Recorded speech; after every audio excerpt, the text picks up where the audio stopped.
नमस्ते, मैं हूं अर्पिता आर्या। घड़ी इशारा कर रही है 9 बजे रात का वक्त। सौबात की एक बात का, दिल्ली में आला नेताओं से मुलाकात कर लौटने के बाद उत्तराखंड के मुख्यमंत्री त्रिवेंद्र सिंह रावत ने अपने पद से इस्तीफा दे दिया। बंगाल में चुनाव प्रचार के बीच कोलकाता की बहुमंजिला इमारत में लगी आग में 9 लोगों की मौत हो गई, जिस पर सियासी घमासान भी शुरू हो गया। वैक्सीन की सप्लाई के मामले में राजस्थान सरकार और केंद्र सरकार आमने सामने आ गई और विधानसभा में पेश अपने बजट को दिल्ली सरकार ने देशभक्ति बजट का नाम दिया।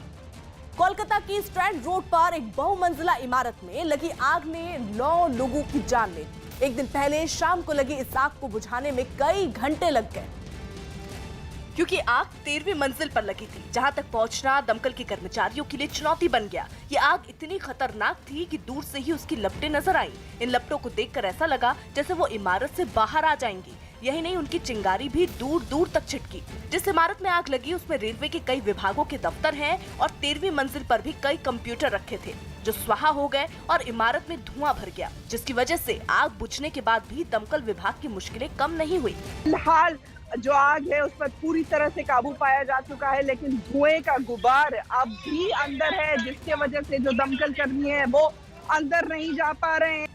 रात भर मेहनत करने के बाद सुबह करीब 4 बजे तक आग पर काबू तो पा लिया गया, लेकिन इसके बाद जो तस्वीरें आई उन्हें देखकर ये अंदाजा लग गया कि हादसा कितना डरावना था, क्योंकि जिस मंजिल पर आग लगी वहाँ की हर चीज आग की भेंट चढ़ गई और रंगीन दीवारों की जगह कालिख दिखी।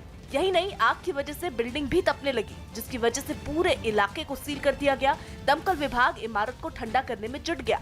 आग तो बुझा ली गई है, लेकिन अभी भी फायर टेंडर्स यहाँ पर मौजूद हैं और पूरे बिल्डिंग को कूल किया जा रहा है। बताया गया कि इस हादसे में जान गंवाने वाले कई लोगों के शव लिफ्ट में मिले, जिन्हें बाहर निकाला गया। दमकल विभाग के अधिकारियों के मुताबिक जिन लोगों की मौत हुई वो गलती से 13वीं मंजिल पर चले गए थे। कोई भी गलती से लिफ्ट 13 फ्लोर तक चले गए। आग दफ्तर बंद होने के बाद लगी, इसलिए वहाँ कोई कर्मचारी मौजूद नहीं था, लेकिन आग बुझाने गए दमकल और रेलवे के कर्मचारियों समेत कोलकाता पुलिस का एक जवान उसकी चपेट में आ गया। इस बीच बंगाल में चुनावी गहमा गहमी के बीच हुए इस हादसे पर सियासत भी शुरू हो गई और मुख्यमंत्री ममता बनर्जी रात में ही उस जगह पहुंची जहां आग लगी थी। वो वहां काफी वक्त तक रुकी और दमकल के कर्मचारियों से राहत के काम के बारे में बात करती नजर आई। करीब आधे घंटे का समय बीत चुका है जब मुख्यमंत्री ममता बनर्जी अब भी यहाँ पर मौजूद है। मुख्यमंत्री हालात का जायजा ले रही हैं। जिसके बाद वो अस्पताल भी गई, क्योंकि जिन लोगों को लिफ्ट से निकाला गया उन्हें अस्पताल ले जाया गया था। वहाँ हादसे में मारे जाने वाले लोगों के बारे में जानकारी जुटाने के बाद ममता बनर्जी ने आरोप लगाया कि रेलवे ने आग बुझाने में कोई मदद नहीं की।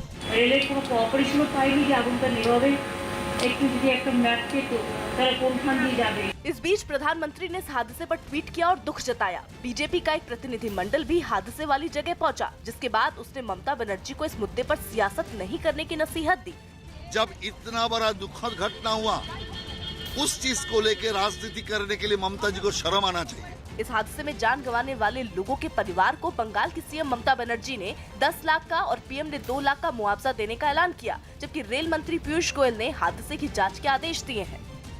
इसी बीच ब्रेकिंग न्यूज दे रहे हैं नीरज कुमार। चुनाव आयोग ने बंगाल के डीजीपी वीरेंद्र का तबादला कर दिया है। उनको चुनाव से जुड़े काम दिए जाने पर भी आयोग ने रोक लगा दी है। तो बड़ी खबर जो सामने आ रही है वो ये कि जो डीजीपी हैं वीरेंद्र, उनका फिलहाल तबादला किया गया है। उनको चुनाव से जुड़े काम दिए जाने पर भी फिलहाल आयोग ने, यानी चुनाव आयोग ने रोक लगा दी है। नीरज हमारे साथ, हमारे सहयोगी जुड़ चुके हैं। नीरज, क्यों हुआ ये तबादला? अर्पिता, डीजीपी वीरेंद्र के खिलाफ बहुत शिकायतें थी और चुनाव आयोग के स्पेशल ऑब्जर्वर और पुलिस ऑब्जर्वर की जो तैनाती की गई थी उनकी तरफ से चुनाव आयोग ने रिपोर्ट ली और उस रिपोर्ट में डीजीपी की तैनाती, जो मौजूदा डीजीपी हैं उनके खिलाफ एडवर्स रिपोर्ट चुनाव आयोग को मिली थी और उसी रिपोर्ट के आधार पर चुनाव आयोग ने फैसला लिया कि डीजीपी का तबादला किया जाए और चीफ सेक्रेटरी को पत्र लिखा है चुनाव आयोग ने कि इनका तबादला करके दूसरे अधिकारी की नियुक्ति चुनाव आयोग की तरफ से कर दी गई है और कंप्लायंस रिपोर्ट कल 10 बजे तक भेजने को चुनाव आयोग को कहा गया। तो बहुत बड़ी खबर है, क्योंकि बहुत कम ऐसा होता है कि किसी राज्य के डीजीपी को ही चुनाव के दौरान ट्रांसफर किया जाए, लेकिन पश्चिम बंगाल में ऐसा हुआ है, ताकि आने वाले दिनों में चुनाव के कार्य में किसी तरह के निष्पक्ष आरोप प्रत्यारोप जो लगते हैं राजनीतिक दलों की तरफ से किसी अधिकारी के खिलाफ, उससे बचने के लिए चुनाव आयोग ने किया है। लेकिन जो फैसला लिया गया है अर्पिता, ये अधिकारियों की रिपोर्ट के आधार पर लिया गया है, जिनकी नियुक्ति चुनाव आयोग ने स्पेशल ऑब्जर्वर और पुलिस ऑब्जर्वर के तौर पे राज्य में की थी। शुक्रिया नीरज। दिल्ली में कोरोना को एक बार फिर पैर पसारने से रोकने के लिए लोगों में जागरूकता फैलाने का अभियान तेज हो गया है और इसके लिए राजधानी के अलग अलग इलाकों में पुलिस वाले और सिविल डिफेंस के लोग तैनात हो गए हैं।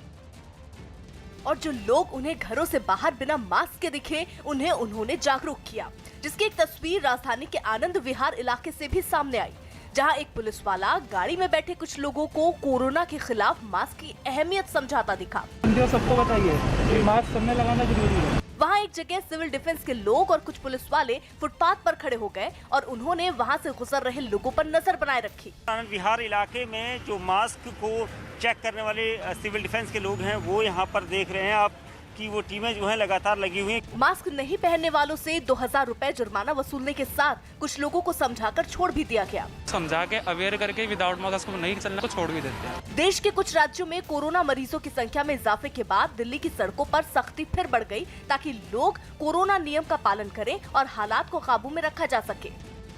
देश में कोरोना मरीजों की संख्या अब उन इलाकों में तेजी से बढ़ने लगी है जहां पर इसकी तादाद पहले ना के बराबर थी। न्यूज़ 18 के रवि सिंह की रिपोर्ट है कि कोरोना मरीजों की संख्या अब नए इलाकों में तेजी से बढ़ रही है। हरियाणा के गुड़गांव, फरीदाबाद में पहले कोरोना मरीज ज्यादा थे, लेकिन अब करनाल और पंचकुला में इनकी संख्या बढ़ गई है। इसी तरह पंजाब के कपूरथला में भी कोरोना के नए मरीज तेजी से बढ़ रहे हैं, जबकि वहां पहले काफी कम मरीज सामने आ रहे थे। चंडीगढ़ का हाल भी पहले से खराब है, यहाँ भी कोरोना के मामले रोजाना तेजी से बढ़ रहे हैं। वहीं महाराष्ट्र के अमरावती में कोरोना तेजी से अपने पैर पसार रहा है, जहां पहले ना के बराबर में मरीज थे। जिन नए इलाकों में कोरोना के मरीजों की तादाद बढ़ी है, अब वहां के लोगों को पहले से ज्यादा सावधान रहने की हिदायत दी गई है। खतरे को देखते हुए स्वास्थ्य मंत्रालय ने इन नए इलाकों में पहले वैक्सीनेशन का सुझाव दिया। सौबात की एक बात यह कि देश में कोरोना महामारी के खिलाफ जंग अब आखिरी दौर में है, लेकिन अभी खतरा टला नहीं है। राजधानी दिल्ली में पिछले कुछ दिनों से कोरोना के नए मरीजों की संख्या ठीक होने वालों से अधिक हो गई है। 1500 से ज्यादा लोग अभी भी महामारी की चपेट में हैं। ऐसे में जब तक सभी लोगों को वैक्सीन ना लग जाए, तब तक मास्क लगाना जरूरी। यही समझाने के लिए पुलिस के साथ सिविल डिफेंस के वॉलंटियर को एक बार फिर सड़क पर उतरना पड़ा है। उत्तराखंड के केदारनाथ में हो रही बर्फबारी ने वहां के लोगों की परेशानी बढ़ा दी। पिछले कुछ दिनों से लगातार हो रही बर्फबारी की वजह से वहां के तापमान में काफी गिरावट दर्ज की गई, जिसने वहां के लोगों को घरों में कैद होने पर मजबूर कर दिया। केदारनाथ मंदिर और उसके आसपास मौजूद सभी दुकान, मकान और होटल बर्फ की सफेद चादर से ढक गए। दूर दूर तक सिर्फ बर्फ ही बर्फ दिखाई दी। वहाँ के सभी रास्ते भी बर्फ में गुम हो गए। कई फीट जो है बर्फ यहाँ पे पड़ी हुई है और जो काटेज हैं, जो यहाँ पे भवन हैं, उनकी छत भी जो है पूरी बर्फ से लबालब हो चुकी है। आसपास की पहाड़ियों पर भी बर्फ ने डेरा जमा लिया। मौसम विभाग ने आने वाले कुछ और दिनों तक उत्तराखंड के पहाड़ी इलाकों में बर्फबारी का अनुमान जताया है। सौबात की एक बात यह कि पिछले महीने बारिश और बर्फबारी ना के बराबर हुई, जिसकी वजह से उत्तर भारत के पहाड़ी इलाकों का तापमान भी बढ़ गया। पूरे देश में गर्मी भी समय से पहले शुरू हो गई। मौसम वैज्ञानिकों के मुताबिक 2 दिन पहले जम्मू कश्मीर और उत्तराखंड में वेस्टर्न डिस्टर्बेंस के सक्रिय होने की वजह से बारिश और बर्फबारी हुई। हालांकि इससे भी तापमान में ज्यादा गिरावट नहीं आई। उत्तराखंड में देहरादून समेत कई शहरों का तापमान सामान्य से ज्यादा ही बना हुआ है, इसलिए वहां वेस्टर्न डिस्टर्बेंस का नया दौर भी शुरू होने की आशंका जताई जा रही है, जिससे बारिश और बर्फबारी का दौर कुछ दिन और जारी रह सकता है। म्यांमार में सेना की क्रूरता पर खून का घूंट पीकर बैठे प्रदर्शनकारी अब और जुल्म सहने को तैयार नहीं है। जब वहां सेना की सत्ता के दंभ में अपने लोगों की ही जान लेने से नहीं हिचक रही, तो जनता भी ईंट का जवाब पत्थर से देने लगी है, जिसकी एक तस्वीर मीतजीना शहर से सामने आई। हालांकि इससे पहले लोग शांति से प्रदर्शन कर रहे थे, लेकिन फिर सुरक्षा बल ने बेवजह उन पर अपनी ताकत की जोर आजमाइश शुरू कर दी। उसने 2 लोगों के सीधे सिर पर गोली मारी और उन्हें मौत की नींद सुला दिया। इसके बाद तो प्रदर्शनकारी इतने आंख बबूला हुए कि उन्होंने सड़क पर पड़े पत्थर अपने हथियार बना लिए। म्यांमार के डवई शहर में तो प्रदर्शनकारियों ने सुरक्षा बल को नाको चने चबवा दिए। उन्होंने पुलिस के हर वार का तोड़ निकाल दिया। पुलिस ने लोगों को तितर बितर करने के लिए जैसे ही आंसू गैस छोड़ा उन्होंने उस पर पत्थर फेंकने शुरू कर दिए, बल्कि कुछ तो गुलेल चलाते भी नजर आए। आंसू गैस के जवाब में प्रदर्शनकारी फायर एक्सटिंग्विशर लेकर पहुंच गए। कुछ ने तो आंसू गैस के गोलों को पैर मार मार कर ऐसे बुझाया जैसे वो कोई मामूली पटाखे हो। साथ ही लोग आंसू गैस के गोलों पर बाल्टी भर भर कर पानी डालते भी नजर आए। सौभाग्य की एक बात यह है कि म्यांमार की सेना अपनी तानाशाही चलाने के लिए 3 दशक पुराने हथकंडे एक बार फिर खुलकर आजमा रही है। वहां लोकतंत्र समर्थकों को घेर कर माना जा रहा है। बीते रविवार को ही म्यांमार की सेना ने कम अज कम 1.5 दर्जन प्रदर्शनकारियों को गोली मार दी। कुछ लोगों को सिर पर गोली मारी गई। इसके बाद भी म्यांमार में सैन्य शासन का विरोध नहीं थमा तो कई शहरों में रात का कर्फ्यू लगा दिया गया। म्यांमार के लोगों तक सही खबरें ना पहुंचे, इसके लिए वहां विदेशी समाचार चैनल और वेबसाइट पर पहले ही पाबंदी लगा दी गई है। अब म्यांमार के 5 अखबारों का लाइसेंस भी रद्द कर दिया गया। इनमें डेमोक्रेटिक वॉइस ऑफ बर्मा भी है, जिसकी शुरुआत ही 3 दशक पहले म्यांमार में सैन्य शासन का विरोध करने के लिए हुई थी। तब यह अखबार यूरोप के देश नॉर्वे से छपता था। म्यांमार में पिछले 1 महीने में करीब 2000 लोगों को गिरफ्तार किया गया, जिनमें ज्यादातर राजनीतिक कार्यकर्ता और पत्रकार ही हैं। प्रधानमंत्री ने मैत्री सेतु का उद्घाटन किया। प्रधानमंत्री मोदी ने भारत और बांग्लादेश के बीच मैत्री सेतु का उद्घाटन किया। ये पुल फेनी नदी पर बना है, जो त्रिपुरा और बांग्लादेश के बीच बहती है। सेतु से हमारी मैत्री भी मजबूत हुई है और भारत बांग्लादेश की समृद्धि का कनेक्शन भी जुड़ गया है। बीजेपी नेता लालकृष्ण आडवाणी को दिल्ली के एम्स अस्पताल में कोरोना की वैक्सीन लगाई गई।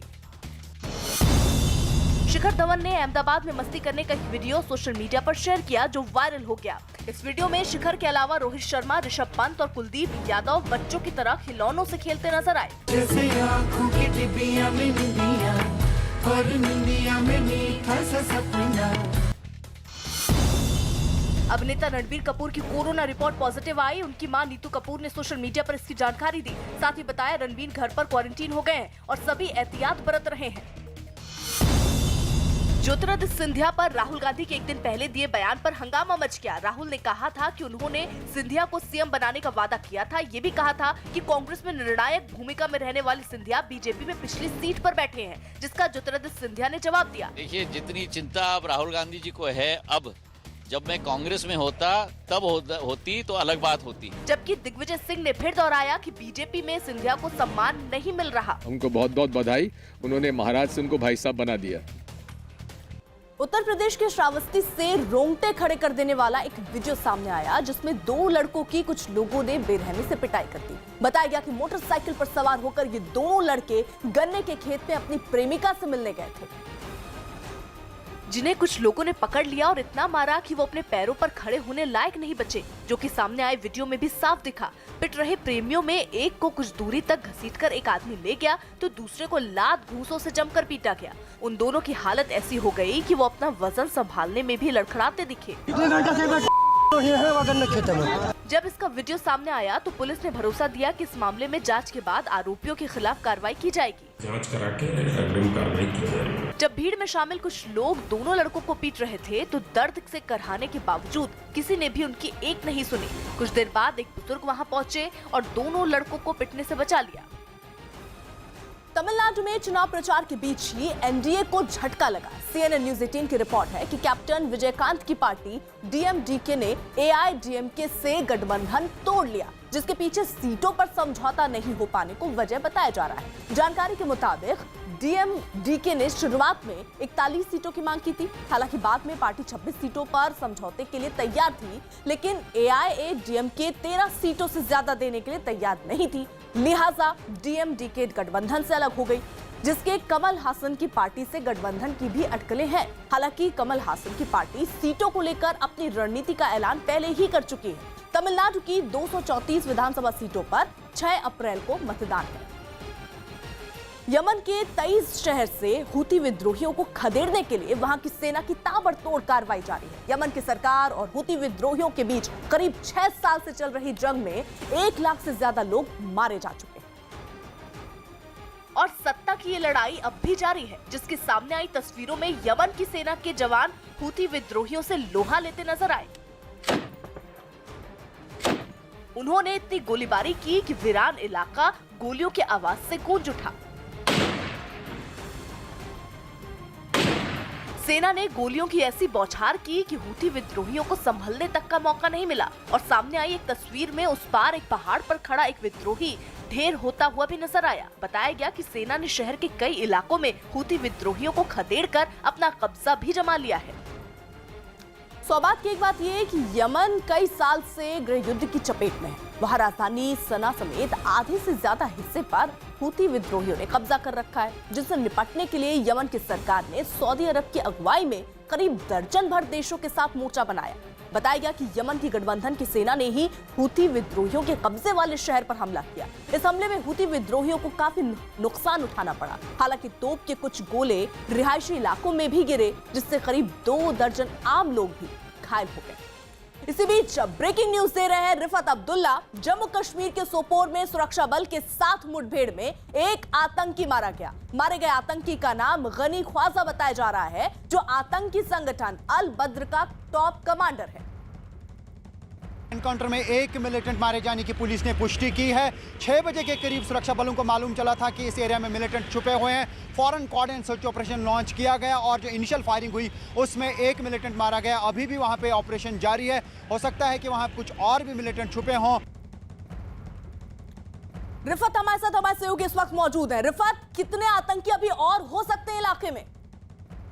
देखिए अर्पिता, अभी ऑपरेशन जारी है। जिस तरीके से मैंने बताया कि एक मिलिटेंट मारे जाने की पुष्टि की है, पुलिस ने ट्वीट करके भी पुष्टि की है और बताया जा रहा है कि वो एक टॉप कमांडर है। हालांकि अभी आइडेंटिफिकेशन ऑफिशियली एसेटेन नहीं की गई है, लेकिन अभी ऑपरेशन जारी है। जो ही सुरक्षा बलों को पता चला कि वहां पे मिलिटेंट छुपे हैं, फौरन कोऑर्डिनेट सर्च ऑपरेशन किया गया और जो फायरिंग हुई उस इनिशियल फायरिंग में एक मिलिटेंट के मारे जाने की जो है खबर पुलिस ने दे दी। अभी ऑपरेशन में शायद टाइम लग सकता है, रात भी लग सकती है, क्योंकि अभी अंधेरा है और अगर कुछ और मिलिटेंट वहां पे छुपे होंगे उनके साथ मुठभेड़ में टाइम लग सकता है। अर्पिता, शुक्रिया रिफत।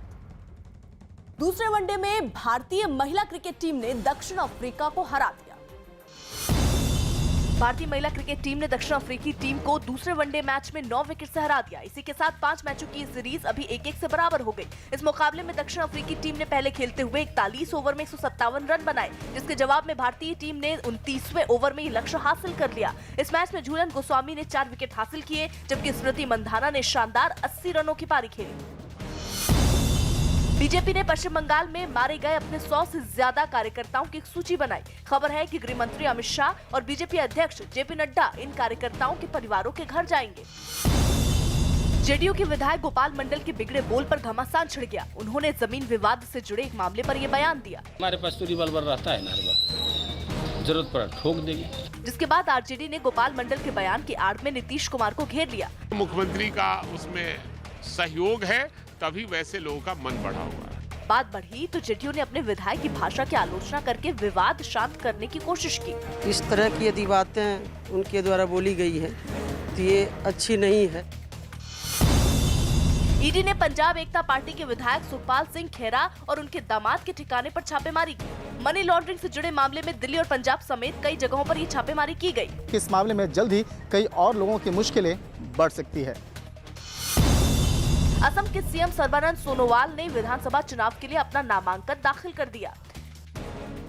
मुंबई के पास ठाणे से डरा देने वाली एक तस्वीर सामने आई, जिसमें एक प्लास्टिक फैक्ट्री आग की भीषण लपटों से घिरी दिखाई दी। शॉर्ट सर्किट की वजह से आग लगने का अंदेशा जताया गया, जिसने कुछ ही पलों में पूरी फैक्ट्री को अपनी गिरफ्त में ले लिया। आग लगते ही फैक्ट्री की छत से भीषण लपटें उठने लगी।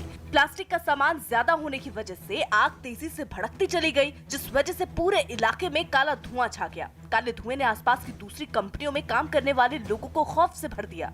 इस बीच जिस फैक्ट्री में आग लगी थी, उसके कर्मचारी फटाफट अंदर रखा सामान बाहर निकालने लगे। तब तक वहां दमकल की गाड़ियां भी पहुंच गईं और फिर आग बुझाने का काम शुरू कर दिया गया। प्लास्टिक कंपनी होने की वजह से आग जो कंट्रोल में है वो जल्दी नहीं आ रही है। आग कितनी भीषण थी, इसका अंदाजा इसी बात से लगाया जा सकता है कि उसे बुझाने के लिए फायर ब्रिगेड की 15 से ज्यादा गाड़ियों को लगाया गया। कई घंटे की मेहनत के बाद आग बुझा ली गई। बताया गया इस हादसे में लाखों रुपए का सामान जलकर राख हो गया। सौबात की एक बात यह है कि ठाणे की जिस फैक्ट्री में आग लगी वो मुंबई नासिक हाईवे पर है। बताया गया कि आग सुबह सुबह लगी, तब फैक्ट्री में बहुत कम लोग थे और वो भी समय रहते सुरक्षित बाहर निकल गए। दमकल कर्मियों ने करीब 3 घंटे में आग को बुझा लिया, लेकिन तब तक फैक्ट्री पूरी तरह जलकर राख हो चुकी थी।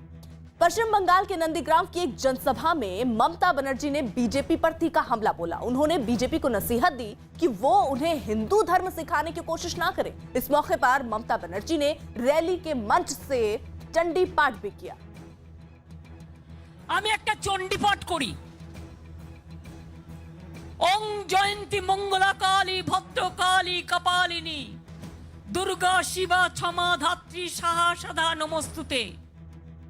नामांकन से पहले नंदीग्राम पहुंची ममता बनर्जी ने मंच पर सिर्फ चंडी पाठ ही नहीं किया, बल्कि वो इसके बाद चंडी मंदिर भी पहुंच गई, जिसका वीडियो भी सामने आया, जिसमें वो पूरे लाव लश्कर के साथ मंदिर के अंदर गईं। इस दौरान कई नेता भी उनके साथ मौजूद रहे। मंदिर पहुंचकर उन्होंने दुर्गा की मूर्ति के सामने पूजा की।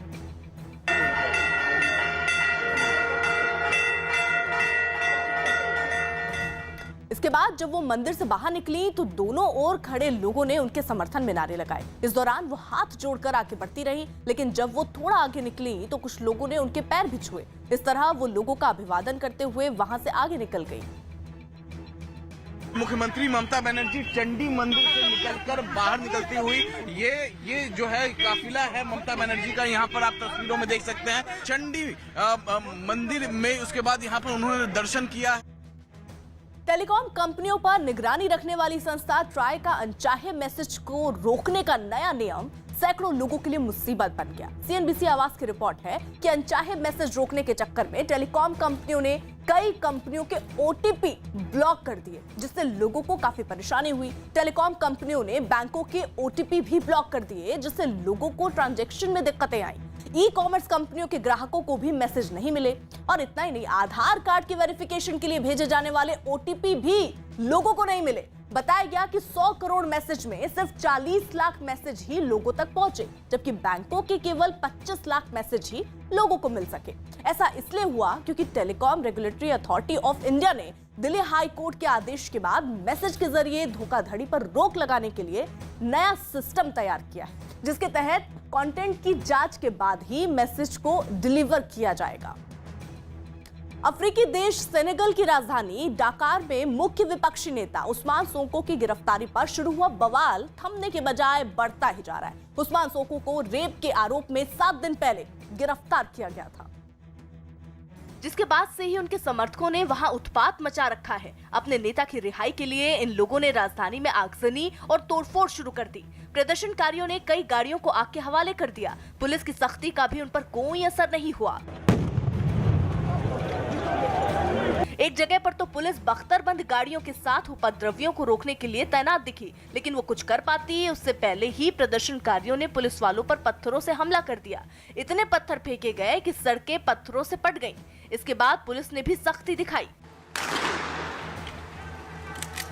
लेकिन हिंसा कर रहे लोग अपने नेता की रिहाई से कम पर मानने वाले नहीं थे। वो उल्टे पुलिस के सामने खड़े होकर नारेबाजी करते हुए उन्हें चढ़ाते दिखाई दिए। हंगामे की इन तस्वीरों को देखने पर ऐसा लगा मानो पूरा शहर जंग का मैदान बन गया हो। उस्मान सोंको की गिरफ्तारी से भड़के उनके समर्थकों से वहां की सरकार ने शांति की अपील की।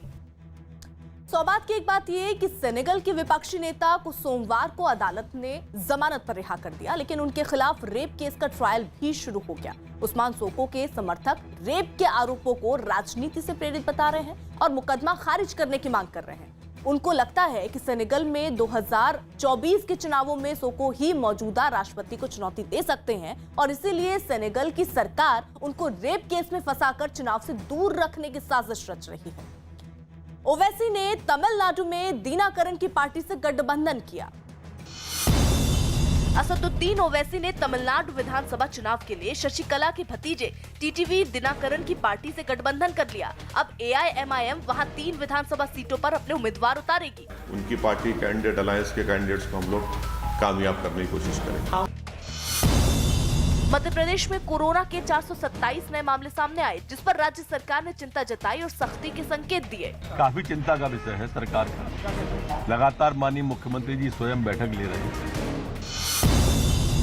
आरोप है कि दिल्ली के राजौरी गार्डन में मामूली विवाद में कुछ लोगों ने एक आदमी की हत्या कर दी। इस मामले में पुलिस ने मारे गए आदमी के पड़ोस में रहने वाले 5 लोगों को गिरफ्तार कर लिया। अभी हम लोगों ने इसमें 5 लोगों को अरेस्ट कर लिया है और इसमें 4 लोगों को और अभी हम अरेस्ट करेंगे। बीजेपी नेता शुवेंदु अधिकारी ने पश्चिम बंगाल के झारग्राम में रोड शो निकाला। बीजेपी ने शुवेंदु अधिकारी को नंदीग्राम विधानसभा सीट से ममता बनर्जी के खिलाफ मैदान में उतारा है। बिहार विधानसभा में एक दिन पहले आरजेडी एमएलसी सुबोध राय पर मुख्यमंत्री नीतीश कुमार के भड़कने के बाद महुआ से आरजेडी विधायक मुकेश रोशन हाथों में ब्लड प्रेशर जांचने की मशीन और स्टेथोस्कोप लेकर विधानसभा पहुंचे।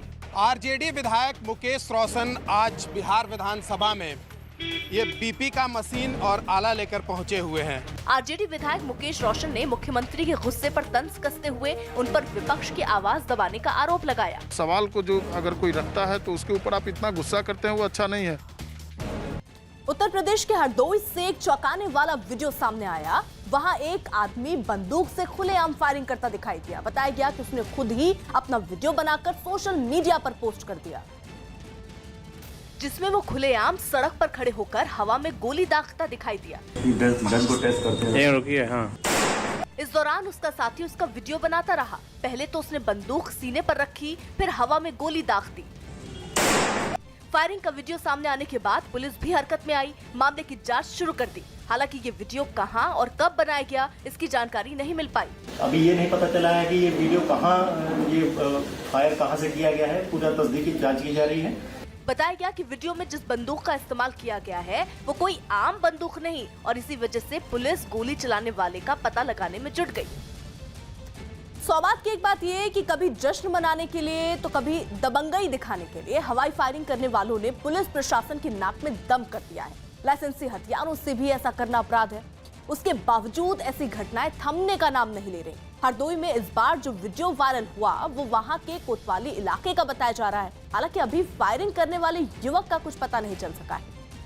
थाईलैंड के प्रधानमंत्री प्रयुत चन-ओचा पत्रकारों के सवाल पर भड़क गए। राजधानी बैंकॉक में हुई प्रेस कॉन्फ्रेंस में पत्रकारों ने उनसे उनकी कैबिनेट में फेरबदल पर सवाल किया और सरकार में शामिल होने वाले नए नामों के बारे में पूछा, जिस पर वो आग बबूला हो गए। पहले तो उन्होंने गुस्से में पत्रकारों को बताया कि उन्हें इसके बारे में कुछ नहीं पता। इसके बाद वो अपने पास रखी सैनिटाइजर की एक छोटी बोतल को लेकर आगे बढ़े और हॉल में मौजूद पत्रकारों पर सैनिटाइजर छिड़कते हुए वहां से चले गए।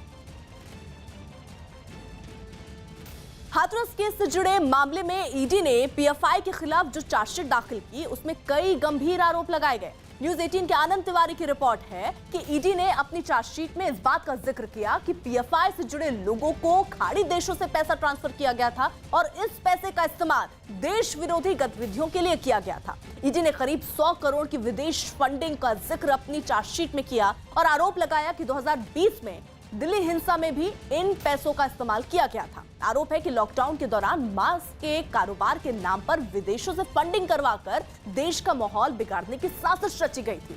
ईडी की चार्जशीट में सबसे चौंकाने वाला आरोप ये कि पीएफआई केरल में आतंकी कैंप खोलकर अपने सदस्यों को बम बनाने की ट्रेनिंग दे रहा था। ईडी ने हाथरस केस में पीएफआई से जुड़े 5 लोगों को आरोपी बनाया। उत्तर प्रदेश के इटावा से हैरान कर देने वाली एक तस्वीर सामने आई। वहां 2 सांड अचानक बीच सड़क पर लड़ाई करने लगे। दोनों सांडों की इस लड़ाई को वहां मौजूद कुछ लोगों ने रुकवाने की भी कोशिश की, लेकिन सांडों पर इसका कोई असर नहीं हुआ और वो बीच सड़क पर एक दूसरे पर हमला करते रहे। एक आदमी ने अपनी साइकिल से दोनों को खदेड़ने की कोशिश की, लेकिन सांडों ने लड़ना बंद नहीं किया और उल्टे आदमी को डराने लगे। काफी देर तक दोनों सांड सड़क पर यूं ही लड़ते रहे और फिर खुद ही वहां से चले गए।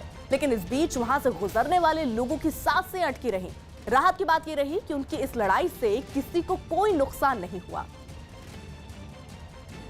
यूपी के चीनी मिल घोटाला मामले में बीएसपी के पूर्व विधायक पर कार्रवाई हुई। यूपी के चीनी मिल घोटाले के आरोप में ईडी ने बड़ी कार्रवाई की। उसने सहारनपुर में बीएसपी के पूर्व एमएलसी मोहम्मद इकबाल की 7 संपत्तियों को जब्त कर लिया। पश्चिम बंगाल की सीएम ममता बनर्जी सुबह नंदीग्राम से अपना नामांकन दाखिल करेंगी। इससे पहले उन्होंने वहां एक जनसभा भी की। दिल्ली के आजादपुर मंडी में 2 लोगों के शव मिलने से हड़कंप मच गया। आशंका है कि कुछ लोगों ने चोरी के आरोप में इन दोनों को पीटा, जिससे इनकी मौत हो गई। दूरदर्शन और ऑल इंडिया रेडियो पर राजनीतिक दलों को चुनाव प्रचार के लिए अब पहले से 2 गुना समय मिलेगा। चुनाव आयोग ने ये फैसला इसलिए किया क्योंकि कई प्रत्याशी कोरोना की वजह से मतदाताओं के घर तक नहीं पहुंच पा रहे। गुजरात में कोरोना के मामले बढ़ने के बाद फिर जांच तेज कर दी गई। अहमदाबाद में कोरोना जांच केंद्र पर भीड़ दिखाई दी, जबकि सूरत के अलग अलग हिस्सों में भी जांच के केंद्र बना दिए गए। तो अपनी टीमें बढ़ाकर टेस्टिंग की तादाद बढ़ा दी है। मध्य प्रदेश में किसानों की कर्ज माफी के मुद्दे पर विपक्ष ने विधानसभा में जमकर हंगामा किया, जिस पर राज्य सरकार ने साफ किया कि ये वादा कांग्रेस की सरकार ने किया था। कर्ज माफी का प्रश्न हमारा नहीं है, कांग्रेस का है। कांग्रेस से पूछो क्यों नहीं किया उन्होंने, हमने कोई वादा नहीं किया था। इस बयान के सामने आते ही कांग्रेस ने राज्य की शिवराज सरकार को घेर लिया। मूल बात यह है कि अब किसान कर्ज माफी सरकार नहीं करना चाहती है।